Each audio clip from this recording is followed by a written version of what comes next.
You might think you're on a calorie deficit right now, but there's a good chance you're not. And it's not because you're cheating on your diet, and it's not because your metabolism's broken, but because of one macronutrient that's incredibly easy to overconsume. And it's fat. Just 30 to 50 grams of extra fat per day can completely erase a calorie deficit. That's around 270 to 450 calories per day. And that means you could be tracking your food, eating clean, and training consistently, and still not actually be in a deficit. So in this video, I'll show you 3 things. First, why fat is the easiest calorie in your diet to accidentally overconsume. Second, the most common foods where this error creeps in without people really noticing. And finally, later in the video, I'll show you a very simple rule I use with my clients that prevents this problem entirely.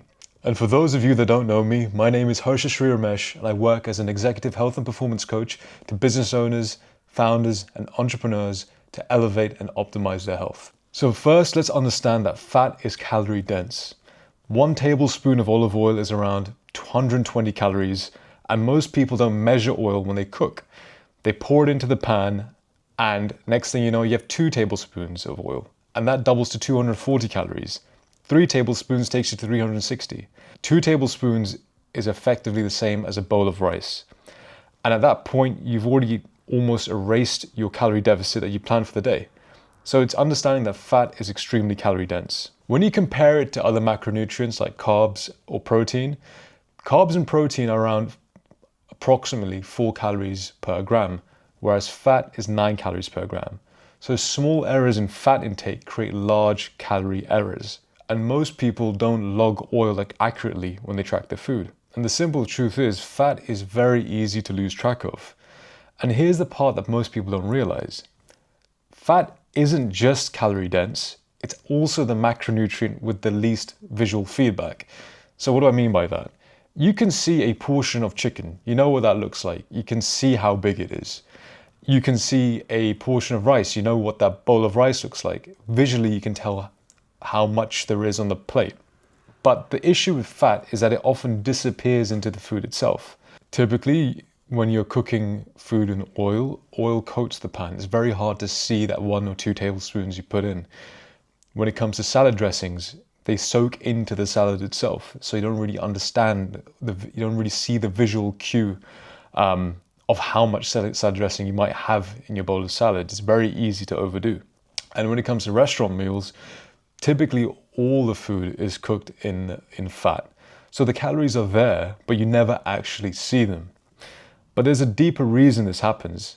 Fat introduces a lot of variability into your calorie intake.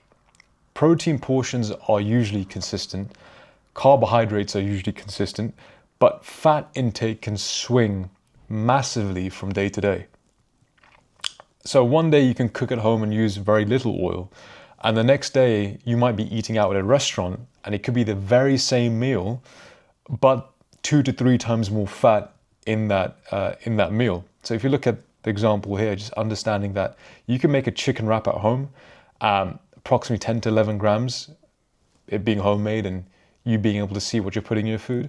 Whereas if you went to a restaurant, that same chicken wrap could take you back 20 to 30 grams extra.